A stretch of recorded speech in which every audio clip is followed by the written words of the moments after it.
नमस्कार, मैं हूं खुशबू पांडे। स्वागत है आपका हमारे खास कार्यक्रम जनता सरकार में, जिसमें हम बात करेंगे सत्ता के सिंहासन से लेकर जनता के सरोकार तक। साथ ही हम आपको बताएंगे प्रदेश सरकार की हर उस योजना के बारे में जिनका सीधा संबंध हरियाणा के जनता से। जो योजनाएं प्रदेश के विकास को नई गति प्रदान करेंगी और हरियाणा की जनता का चहुमुखी विकास भी करेंगी, ताकि प्रदेश की जनता तरक्की की राह पर आगे बढ़े और हरियाणा प्रदेश निरंतर उन्नति की नई ऊंचाइयों को छूता हुआ प्रगतिशील रहे। तो अगले 30 मिनट तक बने रहिए हमारे साथ और देखते रहिए जनता सरकार।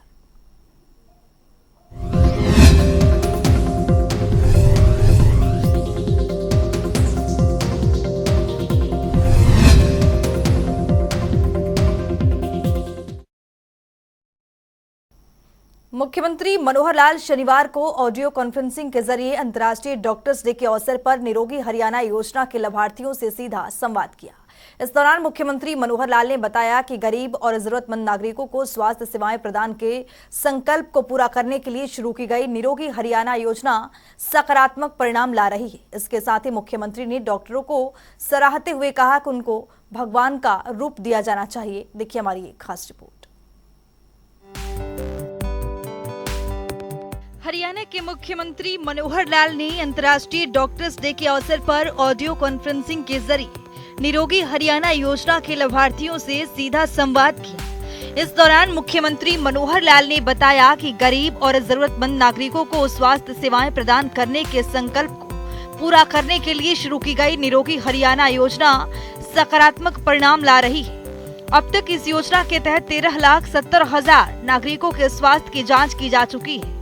साथ ही उन्होंने बताया कि समय पर स्वास्थ्य जांच होने से अनेक लोगों में बीमारियों का प्रारंभिक स्तर पर भी पता लग रहा है, जिससे बीमारियों का आरंभिक अवस्था में ही इलाज संभव हो रहा है। हरियाणा वासी भाइयों बहनों,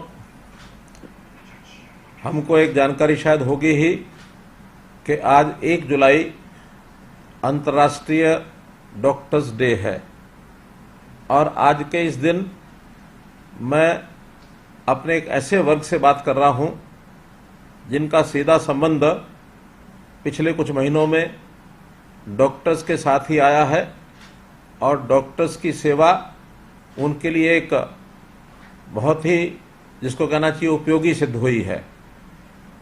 आज इस डॉक्टर दिवस के अवसर पर मैं ऐसे सब हरियाणा सरकार का ये जो हमारा निरोगी हरियाणा योजना कार्यक्रम है, इसके लाभार्थियों समेत सभी डॉक्टर बंधुओं को भी इस दिवस की बहुत बहुत बधाई और बहुत बहुत शुभकामना देता हूं। संवाद के दौरान लाभार्थियों ने मुख्यमंत्री का आभार व्यक्त करते हुए कहा कि इस तरह की योजना चलाकर हरियाणा सरकार ने जरूरतमंद को बहुत बड़ा लाभ दिया है। पहले किसी भी प्रकार के टेस्ट तभी करवाते थे जब शरीर में कभी दर्द या कोई अन्य प्रकार की समस्या होती थी, वरना कभी टेस्ट करवाने के बारे में सोचते ही नहीं थे। ऐसी योजना चलाकर हम जैसे नागरिकों के मुफ्त में टेस्ट करवाए जा रहे हैं। इससे बड़ा लाभ हमारे लिए और कुछ नहीं हो सकता। वहीं मुख्यमंत्री मनोहर लाल ने बताया कि सर्वे भवन्तु सुखिनः सर्वे सन्तु निरामया के लक्ष्य के साथ प्रदेश के नागरिकों को उच्च कोटि के स्वास्थ्य सेवाएं उपलब्ध कराने के लिए हमारी सरकार संकल्पबद्ध है। निरोगी हरियाणा योजना भी अंत्योदय अभियान का ही एक हिस्सा है। गरीब की आर्थिक, सामाजिक एवं शैक्षणिक स्थिति में सुधार के अलावा उसके उत्तम स्वास्थ्य को सुनिश्चित करना भी एक हमारा लक्ष्य था। इसीलिए 29 नवंबर 2022 को अंतर्राष्ट्रीय गीता महोत्सव के अवसर पर राष्ट्रपति द्रौपदी मुर्मू की ओर से प्रदेश में निरोगी हरियाणा योजना का शुभारंभ किया गया था। हमारी कामना है कि विश्व में सभी सुखी रहें। सर्वे भवन्तु सुखिनः सर्वे सन्तु निरामया, ये हम कामना करते हैं। हर कोई सुखी रहे, तो उस सुख के लिए सबसे बड़ा विषय हमारा शारीरिक सुख, हमारा निरोगी काया, ये जो प्रावधान है इसको हमको अंगीकार करना पड़ेगा कि हमारा शरीर कैसे सुखी रहे। और इसके लिए हमने पिछले दिनों में एक योजना बनाई, निरोगी हरियाणा। आप लोग स्वयं निरोगी हरियाणा के माध्यम से अपने आप को पहचान पाए कि परीक्षण के बाद हमको कोई बीमारी है तो उस बीमारी को हमको ठीक से पहले जानकारी मिल गई और उसके बाद हम इलाज के लिए भी आगे गए।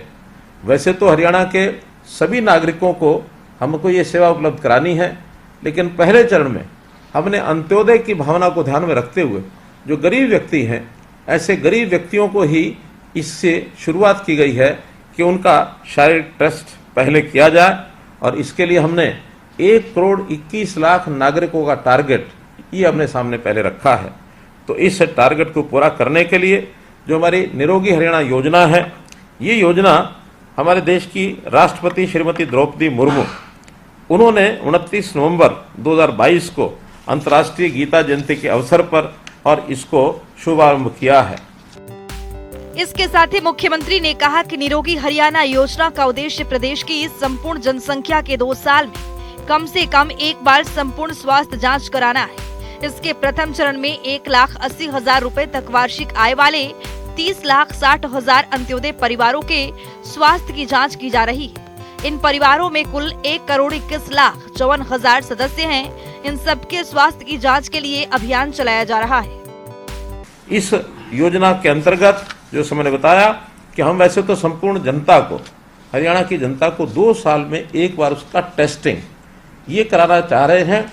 हर व्यक्ति के कम से कम 25 टेस्ट ऐसे हैं जब उसको पता लग जाता है कि मेरी प्रारंभिक कोई बीमारी है कि नहीं है।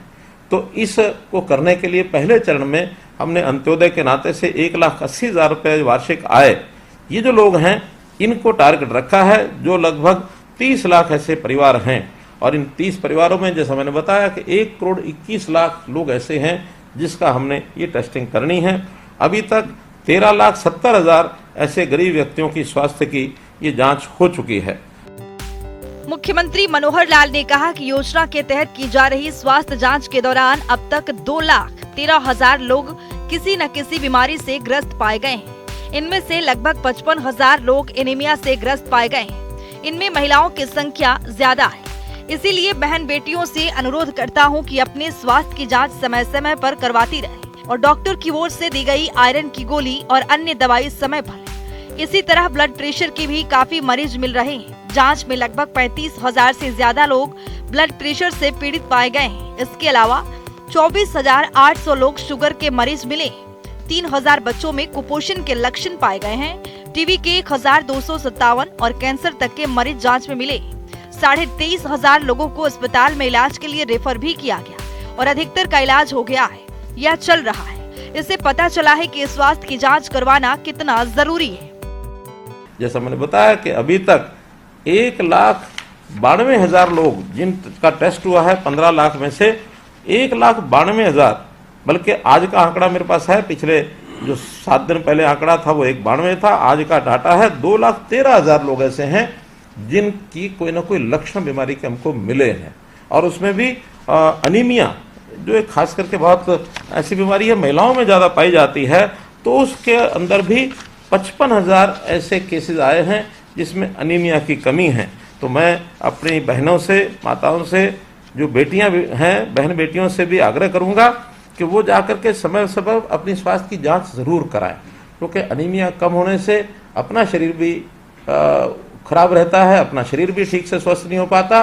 और अगर माताएं हैं तो हमारे जो बच्चे हैं उनका भी स्वास्थ्य की जो वृद्धि है वो ठीक नहीं हो पाती है।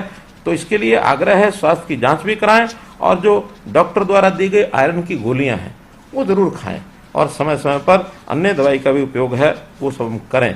ऐसे ही ब्लड प्रेशर है, 35,000 से ऊपर संख्या ऐसी है जो ब्लड प्रेशर के मरीज ये पाए गए हैं। शुगर के मरीज, मधुमेह, ये भी 24,800 मरीज ऐसे हैं जो मधुमेह के ऐसे मरीज मिले हैं। कुपोषण, खास करके बच्चों का कुपोषण, ये भी लगभग 3,000 बच्चों में ऐसे कुपोषण की भी ये पाई गई है एक प्रकार से अस्वस्थता। टीबी के मरीज 1,257 मरीज तो टीबी के मरीज मिले हैं। कैंसर 235 मरीज मिले हैं। तो ये सब 2,13,000 मरीजों में जो कमी पाई गई, तो हमारे जहाँ टेस्ट हुए उन डॉक्टर्स ने इनको रेफर भी किया। लगभग 23,500 लोग ऐसे हैं जिनको ठीक से रेफर कर दिया गया, जो इलाज के लिए वहाँ गए हैं और वो इलाज अपना अस्पतालों में करा के स्वस्थ हो चुके हैं अथवा उनका इलाज चल रहा है। तो एक बहुत बड़ा काम हमने पिछले 7 महीने में किया है। इतना ही नहीं, मुख्यमंत्री ने कहा कि निरोगी हरियाणा योजना में 25 से अधिक मानकों पर वार्षिक स्वास्थ्य जांच की सुविधा मुफ्त उपलब्ध करवाई जा रही है। वर्तमान में 458 स्थानों पर ये टेस्ट किए जा रहे हैं, लेकिन लक्ष्य बहुत बड़ा है, इसलिए इस कार्य में निजी क्षेत्र का भी सहयोग लेना होगा। इसके लिए भी योजना बनाई जा रही है। 7 महीने का ये आंकड़ा देखा जाए तो हमारी जो सफलता है मैं समझता हूँ बहुत अच्छी है। लेकिन जहाँ तक टेस्ट की बात है 15,13,000 ही टेस्ट हो पाए हैं, जो अपने आप में बहुत कम संख्या है, क्योंकि टारगेट हमारा 1,21,00,000 है। तो 15 लाख टेस्ट यानी 15 लाख लोग, टेस्ट की संख्या अधिक हो सकती है, लेकिन आखिर तो हमने व्यक्ति को कवर करना है। तो 15 लाख लोगों को अगर 1,21,00,000 तक पहुंचना है तो निश्चित रूप से इस लक्ष्य को प्राप्त करने के लिए हमको और संख्या बढ़ानी होगी। अभी तक केवल 458 जगह ऐसी हैं हमारी स्वास्थ्य विभाग की जहां ये टेस्ट होते हैं, लेकिन हमको ये संख्या भी बढ़ानी होगी और हमें प्राइवेट सेक्टर उसका भी सहयोग लेना होगा, ताकि इन चीज़ों को हम समय पर प्राप्त कर सकें, यानी एक प्रकार से लक्ष्य को प्राप्त कर सकें और इन लोगों को जिनको सहायता पहुंचानी है उनको ये सहायता पहुंचाई जा सके। क्योंकि आखिर स्वास्थ्य जो है वो ठीक रखना ये एक हमारा ही लक्ष्य नहीं है, ये दुनिया में सब देशों का लक्ष्य है। मुख्यमंत्री मनोहर लाल ने कहा कि बीमारी से बचना बीमार होने से बेहतर है, इसीलिए अपने शरीर को स्वस्थ बनाए रखें ताकि बीमार ना हो। इसके लिए उन्होंने नागरिकों से अपील की है कि अपनी दिनचर्या में योगा और व्यायाम को अवश्य शामिल करें, साथ ही स्वस्थ खान पान पर ध्यान दें। उन्होंने कहा कि आयुर्वेद शरीर को निरोगी रखने की बहुत पुरानी पद्धति है, इसलिए सरकार ने गाँव में योगशालाएं, व्यायामशालाएं खोली है ताकि लोग योग और व्यायाम करके अपने शरीर को निरोगी रखें। कि क्या खाना क्या नहीं खाना, हमने गांव-गांव में पार्क योगशालाएं ये शुरू किए हैं कि योग करिए, स्वस्थ रहिए, स्वास्थ्य ठीक रखने के लिए व्यायाम करिए। तो ये व्यायामशालाएं, योगशालाएं ये भी अपने आप में उसके लिए हमने शुरू किया है। जागरूकता ये भी बहुत ज़रूरी है, और ख़ास करके जो व्यसन हमको लगते हैं उसकी जागरूकता। अभी हमने नशा मुक्त हरियाणा ये अभियान चलाया है, ताकि इसके माध्यम से भी अगर जागरूकता होगी तो व्यक्ति स्वस्थ रहेगा, तो खान पान ठीक रहे, शरीर अच्छा हो। पर्यावरण बचाने की मुहिम ये भी हमने चलाई है कि आखिर पर्यावरण बचेगा, ऑक्सीजन बढ़ेगी, तो कोविड जैसी बीमारियों का भी मुकाबला करने के लिए हमको ऑक्सीजन की आवश्यकता होती है। शरीर स्वस्थ रहता, अस्वस्थ नहीं होता है। मुख्यमंत्री ने कहा कि पैसे की कमी के कारण इलाज न करवाने की गरीब लोगों की पीड़ा को समझते हुए प्रधानमंत्री नरेंद्र मोदी ने गरीब परिवारों के उपचार के लिए प्रधानमंत्री जन आरोग्य आयुष्मान भारत योजना शुरू की है। हरियाणा सरकार ने भी इसका विस्तार करते हुए चिरायु हरियाणा योजना को आरंभ किया है। इसमें 1,80,000 रूपए तक वार्षिक आय वाले परिवारों को 5 लाख रुपए वार्षिक का स्वास्थ्य कवर मिल रहा है। अब इसमें 3 लाख रुपए तक वार्षिक आय वाले परिवार भी शामिल किए जाएंगे। इस योजना में प्रदेश के लगभग 29 लाख परिवार कवर हो रहे हैं। उन्होंने कहा कि प्रदेश में लगभग 1.11 करोड़ व्यक्ति आयुष्मान भारत चिरायु योजना के पात्र हैं। इस योजना में लगभग 80 लाख लोगों की आयुष्मान भारत चिरायु कार्ड बन चुके हैं। प्रधानमंत्री जन आरोग्य आयुष्मान भारत योजना अर्थात आयुष्मान के माध्यम से हमारे हर गरीब व्यक्ति का परिवार के इलाज के लिए 5 लाख रुपए की बीमा योजना ये बनाई गई है, ताकि उसके पैसा खर्च न हो। हमने इसी योजना में हरियाणा में एक और नई योजना चिरायु हरियाणा भी साथ जोड़ी है, ताकि ये संख्या जो पहले 15.5 लाख थी इसको बढ़ा करके हम 30 लाख के पार कैसे ले जाएं।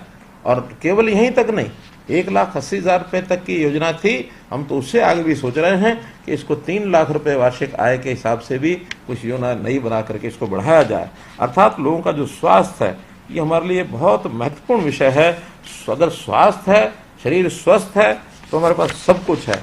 कहते हैं कि अगर हमने यानी शरीर खोया तो समझो बहुत कुछ खो दिया। तो शरीर हमारा स्वस्थ रहे, इस नाते से हमको आगे बढ़ना है, हम लोग सुखी रहें, यही आपसे मैं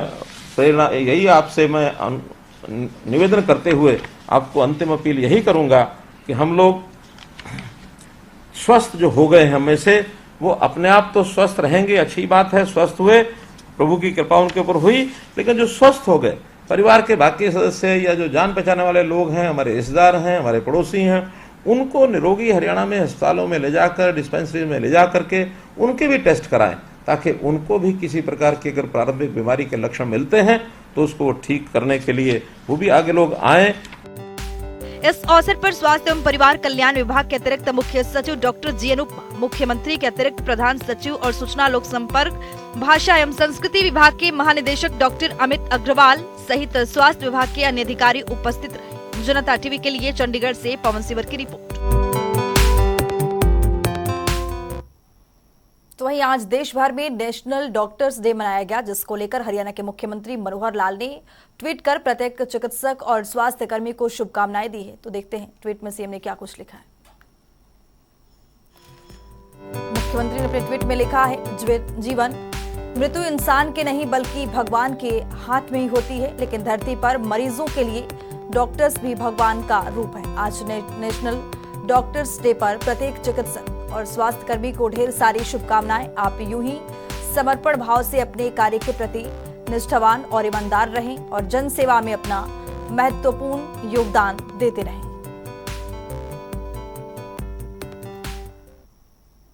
वहीं भारत के स्टार एथलीट नीरज चोपड़ा ने लुसाने डायमंड लीग में एक और स्वर्ण पदक अपने नाम किया है, जिसको लेकर मुख्यमंत्री मनोहर लाल ने नीरज चोपड़ा को बधाई दी है। तो चलिए देखते हैं मुख्यमंत्री ने किस तरह से बधाई दी है। मुख्यमंत्री ने ट्वीट में लिखा है, हमारे गोल्डन बॉय ने फिर दिखाया अपना दम। भारत के स्टार एथलीट नीरज चोपड़ा ने लुसाने डायमंड लीग में बेहतरीन प्रदर्शन करते हुए 87.66 मीटर दूर भाले फेंककर देश के नाम एक और स्वर्ण पदक कर दिखाया है। आपने प्रत्येक भारतीय और प्रत्येक हरियाणवी को निरंतर गौरवान्वित किया है। ढेर सारी बधाई एवं आशीर्वाद। इसके साथ ही 8वीं बार एशियन कबड्डी चैंपियनशिप में भारतीय कबड्डी टीम हासिल की है जीत, जिस पर मुख्यमंत्री ने ट्वीट किया है।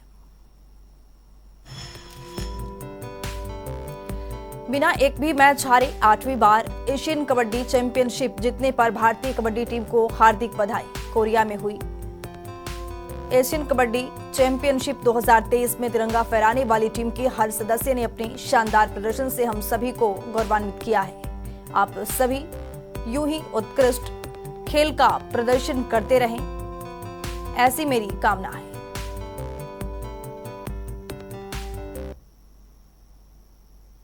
तो चलिए अब खबरों में आगे बढ़ते हैं। हरियाणा की मनोहर सरकार प्रदेश के किसानों के हित में कई कदम उठा रही है ताकि प्रदेश का किसान समृद्ध हो सके। इसी कड़ी में हरियाणा सरकार ने किसानों के लिए मेरा पानी मेरी विरासत योजना भी शुरू की है। इसके तहत कई पहल प्रदेश सरकार ने की है, जिसमें से एक है सूक्ष्म सिंचाई योजना। इस योजना के अंतर्गत किसानों को हर खेत तक पानी पहुंचाना सरकार का मकसद है। देखिए, हरियाणा प्रदेश मेहनत कश भूमि पुत्रों की वो धरती जिस पर वो अपनी कड़ी मेहनत से भरपूर अन्न उपजाते हैं। कृषि प्रधान प्रदेश होने के नाते हरियाणा प्रदेश का अपना ही मान है, लेकिन इन बीते दशकों में प्रदेश के कृषकों को खेती बाड़ी के काम में कई तरह की समस्याएं भी झेलनी पड़ी। इसमें फसलों की सिंचाई सबसे ज्यादा परेशानी का कारण रहा। भौगोलिक दृष्टिकोण से हरियाणा प्रदेश में प्राकृतिक जल संसाधन के स्रोत सीमित है।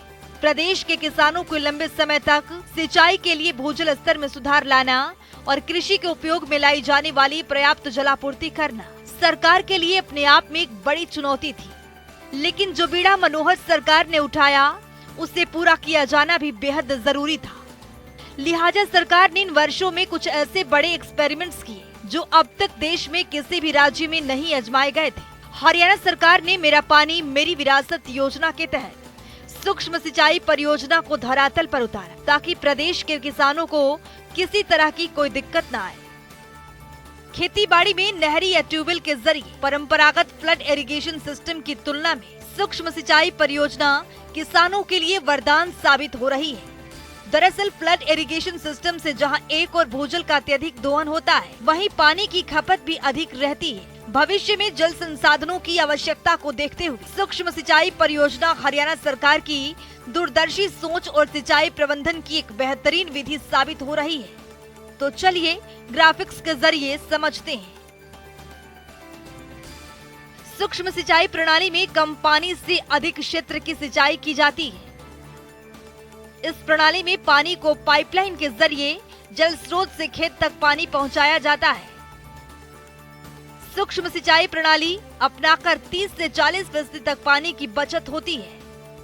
इस प्रणाली से सिंचाई करने पर फसलों की गुणवत्ता, उत्पादकता में भी सुधार होता है। सरकार भी प्रति बूंद अधिक फसल मिशन के तहत फव्वारा व टपका सिंचाई विधि को बढ़ावा दे रही है। हरियाणा सरकार किसानों को हर एक बुनियादी ढांचे मुहैया कराती है। पाइपलाइन बिछाना, भंडारण टैंकों का निर्माण और सोलर पंप निःशुल्क मुहैया कराना। 95% तक सब्सिडी, खेतों में ड्रिप और स्प्रिंकलर सूक्ष्म सिंचाई यंत्र भी उपलब्ध। सिंचाई परियोजना की रखरखाव और साफ सफाई के काम के लिए विभाग को सरकार की तरफ से मनरेगा मजदूर मिलते हैं। वो साफ सफाई का काम समय समय पर करते रहते हैं। प्रदेश के किसान इन परियोजनाओं से खुशहाल हैं, क्योंकि हर क्षेत्र में नहरों का पानी हर खेत तक पहुंच रहा है। पानी की कहीं पर कोई कमी नहीं रहती। ज्यादा पानी की आवश्यकता धान की फसल में होती है, इसके लिए भी सरकार हर तरह की सुविधा प्रदान कर रही है। हरियाणा की मनोहर सरकार के इस दूरगामी सोच से प्रदेश के खेतों में नहर का पानी वक्त पर पहुंच जाता है। समय समय पर विभाग की ओर से साफ सफाई करवाई जाती है। कहीं पर कोई मेंटेनेंस का काम करना हो तो उसका भी काम विभाग के द्वारा समय समय पर किया जाता है। सरकार की सिंचाई परियोजना के व्यापक प्रचार प्रसार के लिए प्रदेश में किसानों को जागरूकता शिविरों का भी आयोजन किया गया, ताकि किसानों को उसकी महत्ता और इससे होने वाले फायदों के बारे में जागरूक किया जा सके। कृषि में सूक्ष्म सिंचाई परियोजना की विधि अपनाने वाले किसान इससे संतुष्ट हैं, क्योंकि इस विधि के जरिए जरूरत के मुताबिक पानी की सिंचाई के प्रयोग में लाना मुमकिन हो पाया है, जबकि पहले फ्लड इरिगेशन की विधि से बहुत सा पानी बर्बाद हो जाया करता था और इसी भूजल दोहन की वजह से जल स्तर में भारी गिरावट दर्ज की गई थी। हरियाणा सरकार के इस तरह के प्रयासों का ही नतीजा है कि आज कुशल जल प्रबंधन से सिंचाई के लिए पर्याप्त जल की बेहतर व्यवस्था हो पाई है। हरियाणा प्रदेश भौगोलिक दृष्टि से शुष्क और कम जल की उपलब्धता वाले प्रदेशों में गिना जाता है, जहां इन वर्षों में मनोहर सरकार ने भूजल दोहन को नियंत्रित कर जलस्तर बढ़ाने, वर्षा जल को बचाने, खेती में सिंचाई के पुराने परंपरागत तरीकों के स्थान पर सूक्ष्म सिंचाई प्रणाली को प्रचलित करने, किसानों को कम पानी वाली फसल बोने के लिए प्रेरित करने के साथ साथ नहरों के टेल तक पानी पहुंचाने और मानसून में नदियों के अतिरिक्त जल को भी प्रयोग में लाने जैसे अनेक सार्थक प्रयास किए हैं, जो हरियाणा सरकार की कुशल प्रबंधकीय व्यवस्था और उसकी सार्थक होती दूरगामी सोच को परिभाषित करती है। ब्यूरो रिपोर्ट, जनता टीवी। तो चलिए अब जान लेते हैं आज के सवाल का विजेता कौन है।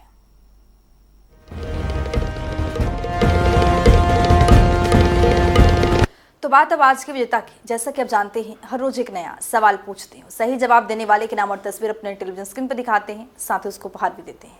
तो चलिए अब जान लेते हैं कि कल का हमारा सवाल क्या था और कौन है इसका विजेता। कल का हमारा सवाल था, हरियाणा में छात्र परिवहन योजना कब लागू किया गया था? इसका सही जवाब है सी, 19 मई 2019। ढेरों जवाब आए, लेकिन आज के हमारे विजेता हैं गुरुग्राम से शालिनी रावत। शालिनी, आपको बहुत बहुत बधाई। तो फिर पूछेंगे आज का सवाल, देखते रहिए जनता टीवी।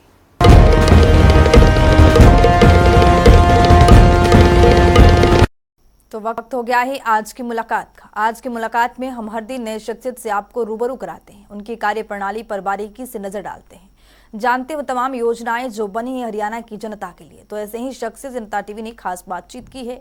इनका नाम है डॉक्टर कमल सैनी, जो कि रोहतक से जिला उद्यान अधिकारी के पद पर काबिज हैं। सुनिए।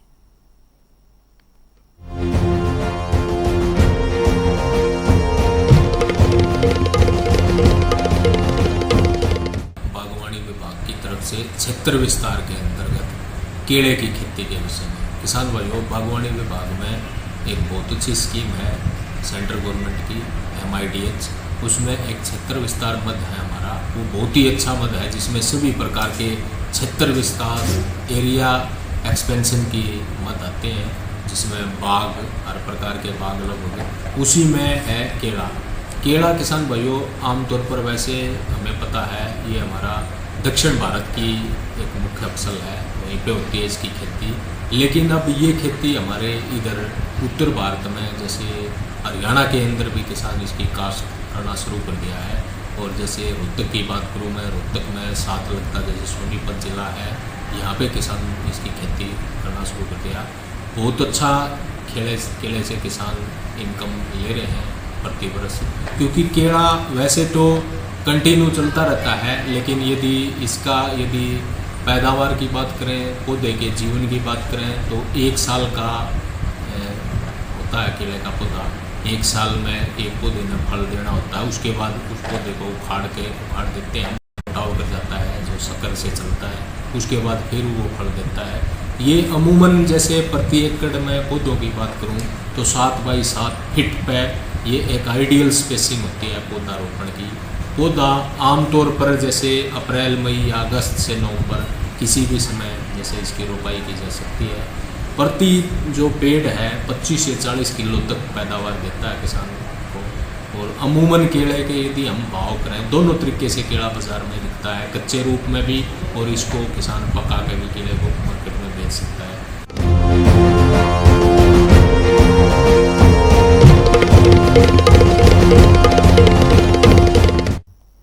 तो वक्त हो गया है आज के सवाल का, तो चलिए अब जान लेते हैं आज के सवाल में क्या कुछ है।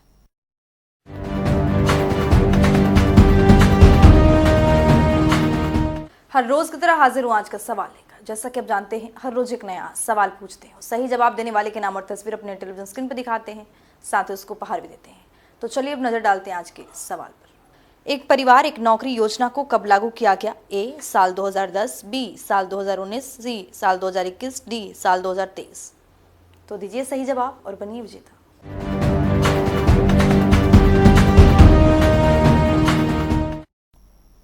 तो हमारे खास कार्यक्रम जनता सरकार में आज के लिए इतना ही। नमस्कार।